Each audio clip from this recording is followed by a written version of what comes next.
السلام علیکم ورحمۃ اللہ وبرکاتہ۔ الحمد للہ رب العالمین والصلاة والسلام علی سید الانبیاء والمرسلین وعلی آلہ واصحابہ اجمعین، اما بعد، قال اللہ تبارک وتعالی فی کلامہ المجید والفرقان الحمید، اعوذ باللہ من الشیطان الرجیم، بسم اللہ الرحمن الرحیم، انما يخشى الله من عباده العلماء، وقال في موضع آخر والذين اوتوا العلم درجات، وقال في موضع آخر شهد الله انه لا اله الا هو والملائكة واولو العلم قائما بالقسط، لا اله الا هو العزيز الحكيم، صدق اللہ العظیم۔ وقال النبی صلی اللہ علیہ وسلم العلماء ورثۃ الانبیاء، وقال النبی صلی اللہ علیہ وسلم من يرد اللہ به خیرا یفقہہ فی الدین، او کما قال علیہ الصلاة والسلام۔ اللہم صل علی سیدنا ومولانا محمد وبارک وسلم، اللہم صل وسلم وبارک علی سیدنا محمد وبارک وسلم، اللہم صل وسلم وبارک علی سیدنا محمد وبارک وسلم۔ معزز سامعین کرام، محترم بزرگوں اور دوستوں، گھروں میں بیٹھ کر سننے والی معزز خواتین اسلام، اللہ رب العزت والجلال نے دین کی اشاعت اور توحید کے پیغام کو پہنچانے کے لیے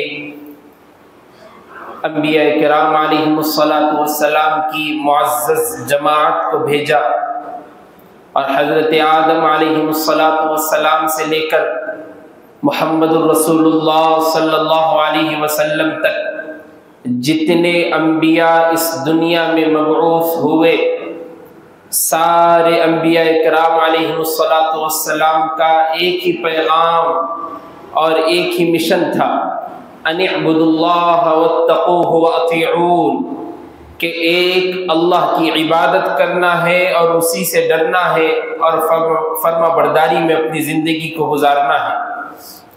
انبیاء کرام علیہم الصلاۃ والسلام کی معزز جماعت نے جو لوگوں کو دین کی دعوت دی، وہ زمرے میں آ کر جنتی بھی بنے، اور محمد الرسول اللہ صلی اللہ علیہ وسلم کی جماعت جو تیار ہوئی، جس کو صحابہ کرام رضوان اللہ علیہم اجمعین کے نام سے یاد کرتے اور جانتے ہیں، انہوں نے اس دین کے پیغام کو پہنچانے کے لیے ہر کونے تک اپنے آپ کو پہنچا دیا اور لگا دیا اپنی محنتوں کو۔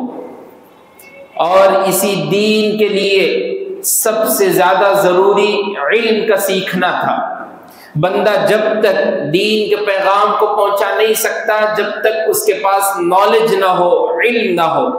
اس لیے قرآن مجید کی سب سے پہلی جو آیتیں نازل ہوئی، اقرأ بسم ربک الذی خلق، خلق الانسان من علق، کہ پڑھیے اپنے رب کے نام سے جس نے آپ کو پیدا کیا۔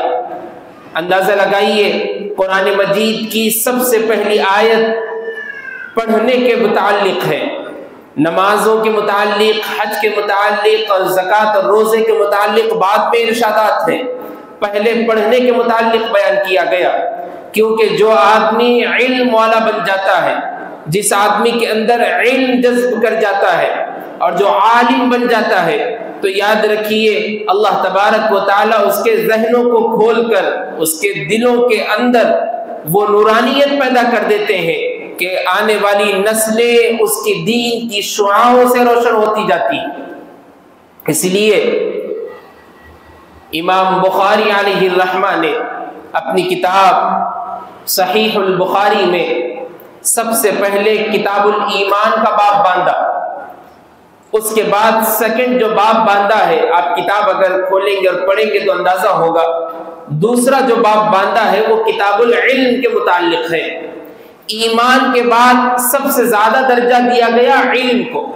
زکوٰۃ، روزہ، نماز وغیرہ اس کے بعد کے باب ہے، لیکن علم اگر جن کے پاس پہنچ جائے گا اور وہ عالم بن جائے گا، علم والا بن جائے گا، نالج والا پرسن بن جائے گا، تو سمجھ لیجئے اس کو دوسری چیزیں سیکھنے میں بھی آسانی ہو جائے گی، دوسری چیزیں معلومات حاصل کرنے میں بھی آسانی ہو جائے گی. اس لیے نبی کریم صلی اللہ علیہ وسلم نے ارشاد فرمایا العلماء ورثۃ الانبیاء، یہ عالم جو ہے، یہ علماء جو ہے، یہ انبیاء کے وارثین ہیں. انبیاء کی جو میراث ہے، انبیاء نے کوئی گھر، کوئی زمین، کوئی جائیداد، کوئی پراپرٹی، کوئی اور چیزیں چھوڑ کر نہیں گئے، بلکہ انبیاء تو علم چھوڑ کر گئے ہیں. اس علم کے وارث جو ہے یہ علماء ہیں، اس علم کو پہنچانے والے یہ علماء ہیں، اس علم کی میراث تقسیم کرنے والے آگے یہ علماء ہیں. ان علماء سے اپنا ربط کرو، ان علماء سے جڑ کر رہو، ان علماء سے اپنی بات کو تسلیم کرانے والے بنو. حق کو حق اور سچ کو سچ کہنے والے یہ علماء ہیں، حلال کو حلال کہنے والے یہ علماء ہیں، حرام کو حرام کہنے والے یہ علماء ہیں. کئی زمانہ گزر گیا، کئی سال گزر گئے، 2025 قریب ہونے آ گیا، آج بھی پیر رگڑ رگڑ کر بڑی بڑی ڈگریاں والے بینک کے لون کو حلال کرنے کے نئے نئے طریقے نکال رہے ہیں، لیکن علماء آج بھی اس کے حرام کے فیصلے پر متفق ہیں. علماء کی شان ہوتی ہے، ان کے اندر اللہ تبارک و تعالیٰ ان کے دلوں کو کھول دیتا ہے، ان کے دلوں میں وہ نورانیت آ جاتی ہے. قرآن اور حدیث جب دونوں کا مجموعہ دل میں بیٹھ جائے، اس دل کو آپ جھکا نہیں سکتے، اس انسان کو آپ جھکا نہیں سکتے، اس انسان کو آپ ڈرا نہیں سکتے. وہ ایک عالم دین میں ہوتا ہے. آپ اندازہ لگائیے بچپن کے وہ لمحات، مدرسے میں جب بچہ پڑھتا ہے، اپنے گھر کے لذیذ کھانوں کو سب کچھ چھوڑ کر، اپنے اچھے اچھے کپڑوں کو پہننے کو چھوڑ کر، اپنے ماں باپ سے دور جا کر، اپنے رشتہ داروں سے دور جا کر، کسب علم کے واسطے، طلب علم کے واسطے، علم کو حاصل کرنے کے لیے مدرسے کی چار دیواری میں رہ کر اپنی زندگی گزارتا ہے. جو بھی روٹی ہو، جو بھی سالن ہو، جو بھی کھانا ہو، جیسا بھی ہو، جیسا بھی دیا گیا ہو، وہ کھا کر قرآن مجید کے دو صفحات کو، ایک صفحات کو رٹ کر، یاد کر کے، راتوں میں اٹھ کر تہجد کے وقت دعائیں مانگتے ہوئے، مار کھاتے ہوئے قرآن مجید کو اپنے سینے میں جذب کرتا ہے اور حفظ کرتا ہے. جب جا کر حدیث کا علم اللہ تبارک و تعالیٰ اس کے سینے میں ڈال دیتے ہیں، قرآن فہمی کا علم اس کے سینے میں جب بیٹھ جاتا ہے، وہ اس درجے کو پہنچ جاتا ہے جس کو لوگ عالم دین کہہ کر پکارتے ہیں. قرآن مجید میں اللہ تبارک و تعالیٰ نے فرمایا انما یخشی اللہ من عبادہ العلماء، اللہ سے ڈرنے والے حقیقت میں یہ دین کا علم حاصل کرنے والے لوگ ہیں، یہ علماء ہیں. حقیقت میں ان کے اندر اللہ کا ڈر اور خوف ہوتا ہے جو علم کو حاصل کر لیتے ہیں. جب تک حدیث اور قرآن کا علم سینے میں نہیں آیا تو اللہ کا ڈر اور تقویٰ کیسے پیدا ہوگا؟ جب تک اس کو یہ کیفیت معلوم نہیں ہوئی کہ میرا معبود مجھ سے کیا چاہتا ہے، میرا اللہ مجھ سے کیا کرنا اور کیا کہلوانا چاہتا ہے، جب تک اس کو اس کی نالج نہیں ہوئی تو پھر دل میں وہ تقویٰ، خوف، ڈر، ہیبت اللہ کی کہاں سے پیدا ہو سکتی ہے؟ اس لیے یہ جو روڈی شٹر ہوتے، یہ جو مارنے والے، قتل کرنے والے لوگ ہوتے، یہ جو لوگوں کو ستانے والے ظالم ہوتے، ان کے دل میں کیوں اللہ کا خوف نہیں ہوتا؟ اس لیے نہیں ہوتا کہ علم ان کے سینوں میں نہیں ہے، وہ دین کا علم ان کے سینوں میں نہیں ہے. اگر دین کا علم ان کے سینوں میں آ جائے تو آٹومیٹک خود بخود اللہ کا ڈر و تقویٰ پیدا ہو جائے گا، اور اس کو حاصل کرنے کے لیے اس کی فضیلت کے متعلق نبی کریم صلی اللہ علیہ وسلم کے سامنے بیان کیا گیا کہ ایک عابد یہاں پر ہماری مجلس میں حاضر ہے اور ایک عالم بھی ہے. نبی کریم صلی اللہ علیہ وسلم سے پوچھا گیا کہ کس کا مرتبہ زیادہ ہے؟ آپ صلی اللہ علیہ وسلم نے فرمایا اس عابد سے زیادہ مرتبہ عالم کا ہے، اور اس کی مثال دے کے بعد سمجھائی کہ چاند جیسی 14ویں رات کو نکلتا ہے اور اس کی چمک دمک ستاروں اور آسمانوں پر روشن ہوتی ہے، ایسی ہی تمہاری مجلس میں اگر عالم بیٹھا ہو تو اس کی چمک اور دمک وہ 14ویں رات کے چاند کی طرح ہوتی ہے. اندازہ لگائیے اب عالم کا کیا مرتبہ ہے. صرف طالب علم کی فضیلت میں حدیث موجود ہے کہ اللہ تبارک و تعالی جو بچہ طالب علم رہ کر علم حاصل کرتا ہے مدرسے میں اور قرآن و حدیث پڑھتا ہے، فرشتے اس کے لیے اپنے پروں کو بچھا دیتے ہیں، جھاڑ، یہ دریا، یہ سمندر، یہ پانی کے قطرات اس کے لیے دعائیں کرتے رہتے ہیں۔ یہ اتنی بڑی فضیلت اس طالب علم کے لیے، پھر علماء کا کیا حیثیت اور فضیلت ہوگی، آپ اندازہ لگائیے۔ آپ کو معلوم ہونا چاہیے صحابہ کرام رضوان اللہ علیہم اجمعین کی جماعت میں بھی جو زیادہ علم والا ہوتا تھا صحابہ اس کا ادب کرتے تھے، اس کے علم کے بنا پر کرتے تھے۔ ایک مرتبہ ایک تابعی فرماتے ہیں کہ میں صحابہ کی مجلس میں حاضر ہوا اور ایک شخص کو دیکھا، عمر میں کم ہے، آنکھیں سرمیلی ہے اور سفید ہے، صورت چہرہ خوبصورت ہے اور نوعمر ہے، کوئی زیادہ عمر نہیں۔ ان سے بڑے بڑے بھی صحابی موجود ہیں اس مجلس میں، اور جب بھی کوئی بات چل رہی کسی مسئلے پہ تو بڑے بڑے صحابہ اس کی طرف مڑ کر دیکھ رہے ہیں اور اس کا اشارے کے ویٹ کر رہے ہیں کہ ٹھیک ہے، صحیح ہے، غلط ہے، صحیح ہے، اس کے انتظار میں ہے۔ جب وہ کہتا ہے کہ صحیح ہے تو صحابہ اتفاق کر لیں، جب وہ کہتا ہے کہ نہیں دوسری بات کیجئے یہ غلط ہے تو صحابہ پھر دوسری بات کر لیں۔ تو میں پریشان ہو گیا، میں نے اپنے بازو والے ساتھی سے پوچھا یہ کون شخص ہے، عمر میں تو چھوٹا ہے، آنکھیں سرمیلی ہے، خوبصورت بچہ ہے، لیکن بڑے بڑے صحابی اس کی طرف متوجہ ہو کر پوچھ رہے ہیں کون ہے یہ؟ تو شخص نے کہا ہے کہ معاذ بن جبل رضی اللہ تعالی عنہ۔ اللہ تبارک و تعالیٰ نے ان کو علم اتنا دیا تھا، اللہ کے رسول صلی اللہ علیہ وسلم کی دعائیں ان کے ساتھ خصوصی تھی، معاذ بن جبل رضی اللہ تعالیٰ عنہ کے ساتھ۔ اس لیے بڑے بڑے اکابر صحابہ ان سے پوچھتے تھے، اس کے بعد اپنی آگے کی بات کو متفق کر کے بات کرتے تھے، تسلیم کر۔ اندازہ لگائیے صحابہ بھی، علم والے صحابہ جن کے پاس سب سے زیادہ علم و قرآن و حدیث کا، ان کا ادب و احترام کرتے تھے۔ حضرت عبداللہ بن عباس رضی اللہ تعالی عنہما حضور اکرم صلی اللہ علیہ وسلم کے خاندان سے چچا ہے۔ ایک مرتبہ ایک صحابی زید بن حارث رضی اللہ تعالی عنہ گھوڑے پر بیٹھنے کے قریب جا رہے، آپ نے ان کے گھوڑے کی لگام پکڑی اور ان کو بٹھانے کے لیے ٹھہر گئے۔ دوسرے صحابی نے کہا آپ مقام میں بلند و مرتبے میں، آپ چچا ہے حضور کے، یہ تو غلام ہے ادنا سا، آپ ان کی ادب کے لیے کھڑے ہو گئے۔ حضرت عباس رضی اللہ تعالی عنہما نے کہا میں نے اللہ کے رسول صلی اللہ علیہ وسلم کو فرماتے ہوئے سنا ہے تمہارے لیے ضروری ہے کہ تم علم والوں کا ادب و احترام کرو، اور میں ان کا ادب و احترام کرنے کے لیے کھڑا ہو گیا۔ زید بن حارث رضی اللہ تعالیٰ عنہ جیسے ہی بات سنتے ہیں، آپ گھوڑے پر چڑھنے کے بجائے ان کا ہاتھ چوم کر کہتے میں نے اللہ کے رسول صلی اللہ علیہ وسلم کو فرماتے ہوئے سنا ہے کہ تم میرے گھر والوں سے محبت کرو، اہل بیت سے محبت کرو، اور تم بھی حضور کے خاندان سے ہو، میں تمہارے لیے محبت کرتا ہوں۔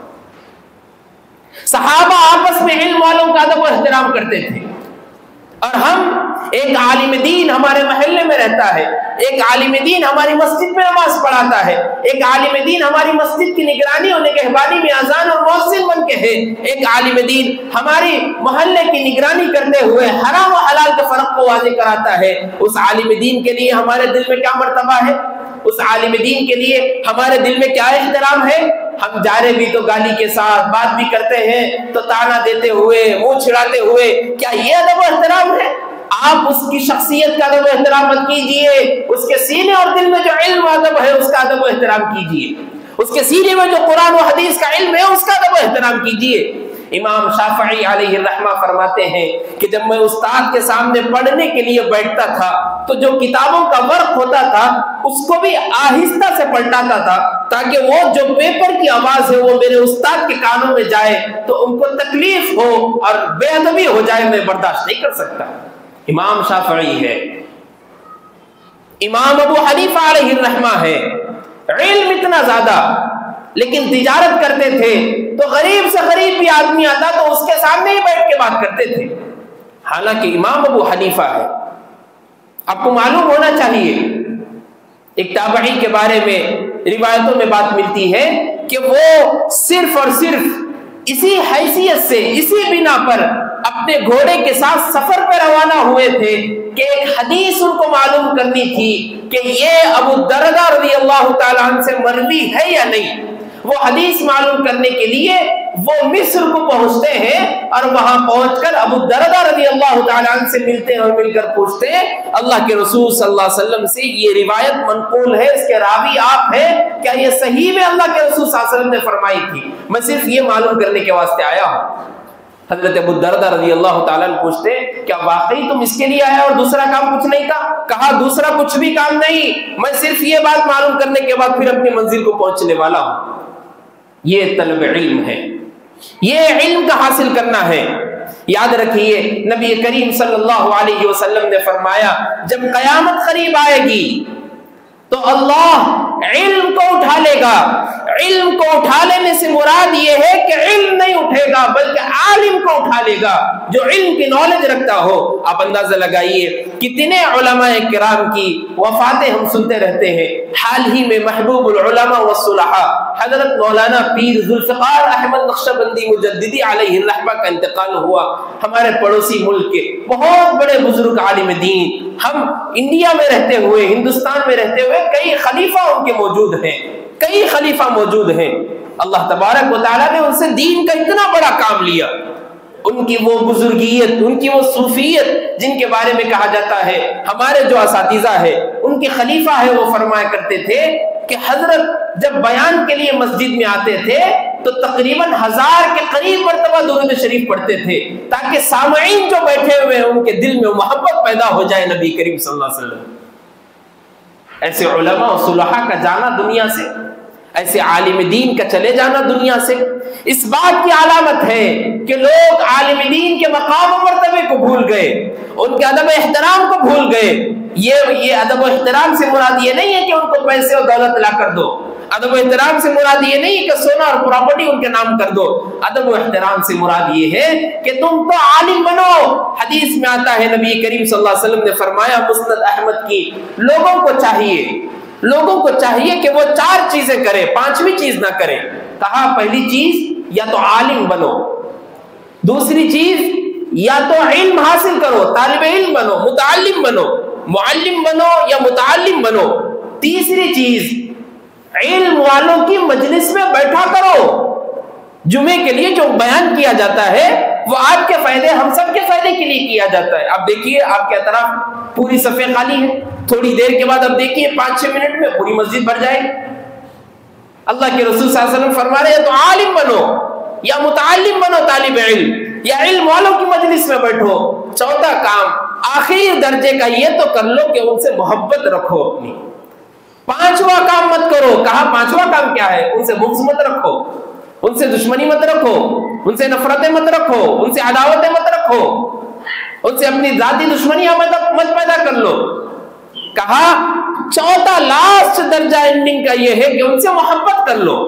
محبت اس بات کی ہو کہ جب بھی کوئی قرآن و حدیث کی بات آپ تک پہنچائی جائے اس کو سر تسلیم خم کر لو، کہو کہ بھائی ٹھیک ہے قرآن کی بات آپ ہم تک پہنچا رہے ہیں، ہم اس کو سر تسلیم خم کرتے ہیں، ہم مانتے ہیں، ایکسپٹ کرتے ہیں، قرآن مجید کی یہ بات ہے اور ہم آپ سے محبت کرتے ہیں کہ آپ ہم کو پہنچا دیے۔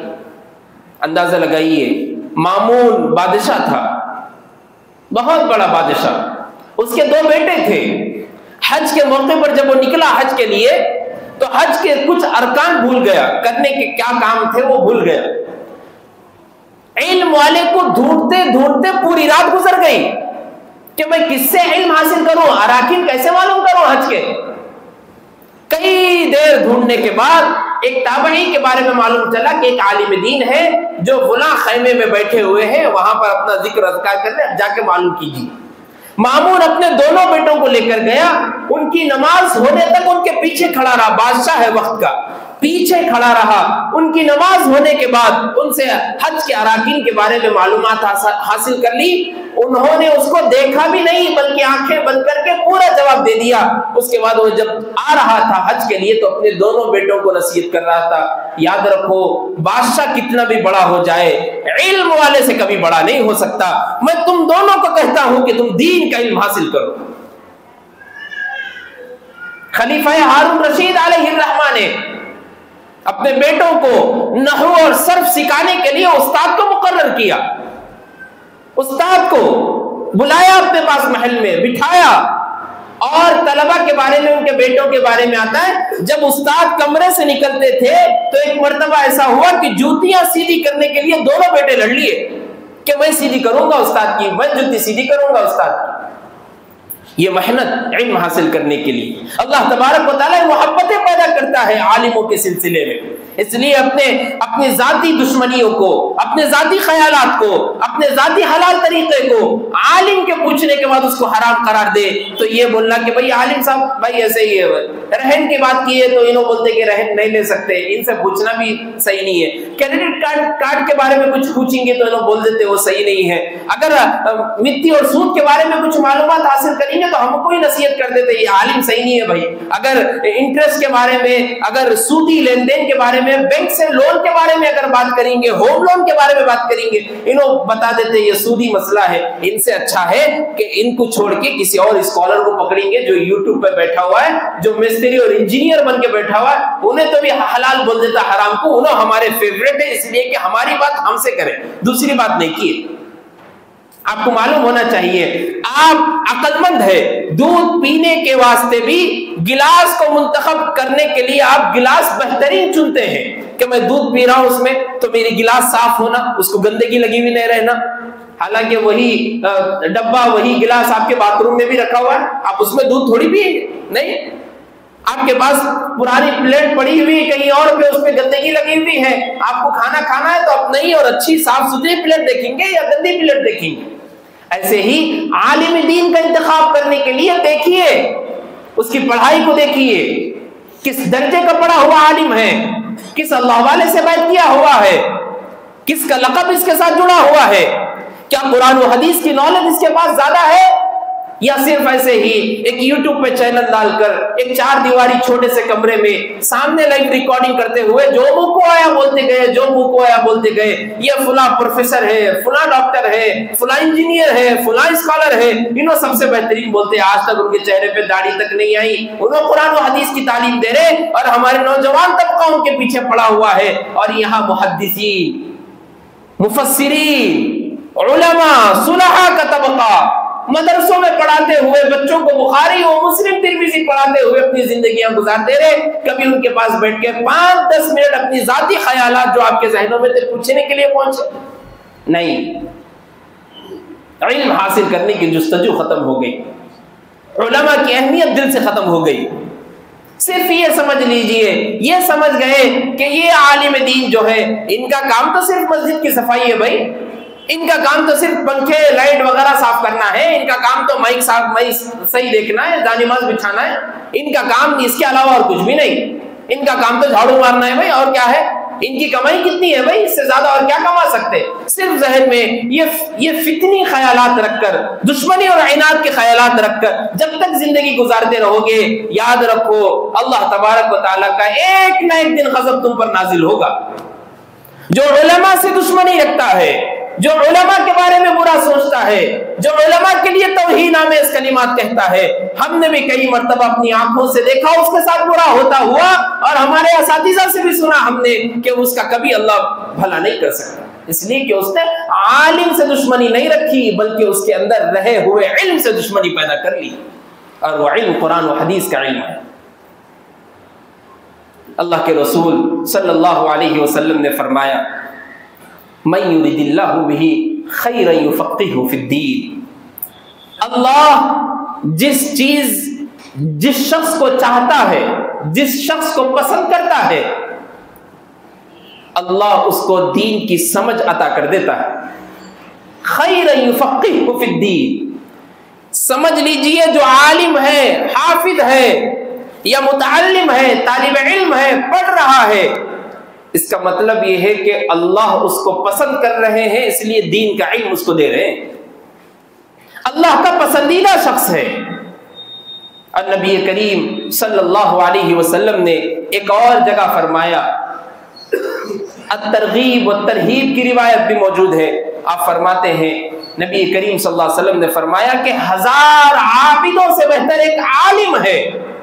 اگر 1000 عابد بھی جمع ہو جائے ایک جگہ پر اور ایک عالم ان کے سامنے آ کر کھڑا ہو جائے، عابد کس کو بولتے ہیں؟ جو رات اور دن اللہ کا ذکر کرتے رہے، عبادت میں صرف اور عبادت، صرف عبادت، صرف عبادت. ایسے 1000 عابد بھی آ جائے اور ایک عالم کھڑا کر دیا جائے، وہ 1000 عابدوں سے زیادہ بڑا درجہ نبی کریم صلی اللہ علیہ وسلم کی نظر میں عالم کا ہے. وہ کوئی معمولی چیز نہیں. اللہ تبارک و تعالیٰ نے قرآن مجید میں فرمایا شہید اللہ انہ لا الہ الا ہو. میں خود کہتا ہوں، اللہ فرما رہے میں خود کہتا ہوں کہ اللہ ایک ہے، اور اس کی گواہی دینے والے کون ہیں؟ آگے فرما رہے والملائکہ، فرشتے ہیں، فرشتے گواہی دیتے ہیں کہ اللہ ایک ہے. سیکنڈ درجہ کس کو دیا آپ دیکھیے، اللہ فرما رہے شہید اللہ انہ لا الہ الا ہو والملائکہ، اللہ ایک ہے اس بات کی گواہی میں خود بھی دیتا ہوں اور فرشتے بھی دیتے ہیں. وَأُولُو الْعِلْمِ، اور علم والے بھی دیتے ہیں. علم والے اللہ ایک ہے اس بات کی گواہی دینے والے اللہ خود اپنی زبان مبارک سے فرما رہے. تو آپ اندازہ لگائیے ان کا مرتبے کا کیا عالم ہوگا. اس لیے جب تک عالم دین ہیں آپ کے محلوں میں، آپ کے گلیوں میں، آپ کے ایریے میں، ان سے مستفیض ہوتے رہیے، فیض حاصل کیجئے. یاد رکھیے کہ عالم کا اس دنیا سے چلے جانا اس کا پھر اس کی خلا کو مکمل نہیں کیا جا سکتا. وہ جو کمی محسوس ہوتی وہ صرف ایک عالم دین کو ہی ہوتی. ایک عالم دین جانے کے بعد، ہمارے اساتذہ جانے کے بعد ہم کو محسوس ہوگا کہ ہم کس سے پوچھیں بھائی. اب ہم جس سے پوری زندگی پر علم حاصل کرتے تھے، ہم جن کے سامنے ذہنوں میں تلفظ ہو کے بیٹھتے تھے، اب ہم کس سے پوچھیں؟ میرے استاد نہیں رہے، اس کی خلا کو مکمل نہیں کر سکتے. ایسے ایک عالم دین جو لوگوں کی اصلاح کے لیے دنیا میں کام کر رہا ہو، جو لوگوں کی تربیت کے لیے اپنی زندگی گزار رہا ہو، جو لوگوں کو جنت میں پہنچانے کے لیے ہر وہ عمل کرانے کے لیے تیار ہو جس کے لیے وہ اپنی گال پر تھپڑ کھانے بھی تیار ہے، گالی سننے بھی تیار ہے، دھکا کھانے بھی تیار ہے، سب کچھ کھانے تیار ہے. وہ عالم دین آپ کو جنت میں لے جانا چاہتا ہے. اس عالم دین کے سلسلے میں آپ کی نظر میں، آپ کے دل میں دشمنی ہے، عناد ہے، تو پھر اس سے بڑا بدبخت کون انسان ہو سکتا؟ اس لیے ان چیزوں کو سمجھنے کی ضرورت ہے. قرآن مجید میں ایک اور جگہ ارشاد فرمایا گیا والذین اوتوا العلم درجات، اللہ تبارک و تعالیٰ ان کے درجوں کو بلند کر دیتے ہیں جو علم والے ہوتے ہیں. اللہ کی نظر میں ان کا لیول سب سے زیادہ ہائی ہے جن کے پاس علم ہوتا ہے. وہ علم دنیاوی نہیں، B A, B tech, M A, M D کرے ہوئے، ایم بی بی ایس کرے ہوئے لوگ نہیں. یہ علم سے مراد قرآن و حدیث کا علم ہے. کیا ہم میں سے اتنے لوگ ہو گئے 40 60 50 سال کی عمر کو پہنچ گئے، اب تک 20 سورتوں کا ترجمہ تو یاد کیا، اب تک 10 سورتوں کی تفسیر تو معلوم کی، اب تک نمازیں جو پڑھ رہے تھے ان کی مکمل اصلاح کرا لی، اب تک جو نیکیوں کا کام کرنا چاہتے تھے ان کی اصلاح کرا کے اپنا تعلق، اپنا رب، اپنا دل کا تعلق کسی اللہ والے سے جوڑا نہیں. بس زندگی گزر رہی ہے، صبح ہوئی، شام ہوئی، عمر یوں ہی تمام ہوئی. صبح ہو گئی، رات ہو گئی، دن گزر گئے، پھر دوسرا دن شروع ہو جائے گا. معلوم نہیں کل کیا مقدر میں لکھا ہو، کل ہماری موت لکھ دی گئی ہو اور اللہ ہم سے پوچھے مرنے کے بعد بھائی تمہارے گلی میں، ایریے میں کئی حافظ تھے، کئی حفاظ تھے، کئی عالم دین تھے، کیا تم 10 منٹ 20 منٹ آدھا گھنٹہ میرے لیے قرآن سیکھنے کے لیے ان تک پہنچے؟ قرآن کو سیکھا، تجوید کے ساتھ پڑھنے کی کوشش کی. لیکن سورہ فاتحہ بھی تجوید سے نہیں آئیں گا، گالیاں دیں گے تو پورے قرآن حافظ کو گالی دیں گے. سورہ فاتحہ کا صحیح سے ترجمہ اور تفسیر نہیں معلوم، گالی کس کو دیں گے؟ مفتی کو دیں گے. گالی کس کو دیں گے؟ عالم دین کو دیں گے. کیا نہیں ان کو کچھ بھی نہیں آتا، انہیں جاہل ہے بھائی، میرے کو سب معلوم ہے، میں سن لیا یوٹیوب سے، میں یوٹیوب کا شاگرد ہوں، میں سب کچھ پڑھ لیا پہلے سے. آپ بھی جائیں گے، وہ یوٹیوب بھی جائیں گے اور اس میں سکھانے والے لوگ بھی جائیں گے. اس لیے سب سے زیادہ ضروری ہے کہ پہلے اپنے دل کو صاف کیجئے، عناد دشمنی کو نکال لیجئے، غیبت کو نکال دیجئے، حسد جلن کو نکال دیجئے اپنے دلوں سے. پھر صاف ستھرے ہو کر اللہ کے لیے علم حاصل کرنے کے لیے، قرآن و حدیث کی نالج کے لیے عالم دین تک پہنچیے، علم حاصل کیجئے. ابھی بھی موقع ہے، عمر چاہے 70 60 سال کی ہو جائے، طالب علم آپ مرتے دم تک ہے. حضرت علی کا مشہور قول ہے طلب العلم من اللحد الى اللحد، میں علم حاصل کرنا چاہتا ہوں ماں کی گود سے لے کر قبر کی گود تک. اندازہ لگائیے کون کہہ رہے ہیں؟ حضرت علی کرم اللہ وجہ رضی اللہ تعالیٰ عنہ، جن کے بارے میں نبی کریم صلی اللہ علیہ وسلم نے فرمایا انا مدینۃ العلم وعلی بابها، میں علم کا شہر ہوں تو علی اس کا دروازہ ہے۔ وہ علی جن کا مقام علم میں اتنا بلند ہے، وہ علی کہہ رہے ہیں کہ میں ماں کی گود سے لے کر قبر کی گود تک طالب علم بن کر رہنا چاہتا ہوں۔ اگر کوئی مجھے سکھانے کے لیے تیار ہے تو میں اس کے پاس سامنے بیٹھوں گا اور علم حاصل کروں گا۔ ہم انجینئر بھی بن گئے، ڈاکٹر بھی بن گئے، تو بھی طالب علم بننے کے لیے تیار ہو جائیے۔ بڑے سے بڑے پروفیسر بن گئے، قرآن کا علم حاصل نہیں ہے تو بیٹھیے، چھوٹا سا بچہ ہی کیوں نہ ہو، 20 سال کا بچہ ہی حافظ قرآن ہو تو اس کے سامنے بیٹھیے، بیٹا میرے کو روزانہ 5 آیات تو سیکھو، میں آپ کو سنانے آتا ہوں آدھے گھنٹے کے لیے، 5 منٹ کے لیے۔ یہ ہم سب کی ذمہ داری ہے۔ اللہ سے دعا کیجیے کہ اللہ ہم سب کو علماء کے مقام و مرتبے کو سمجھنے والا بنائے، ان کا ادب و احترام کرنے والا بنائے۔ وآخر دعوانا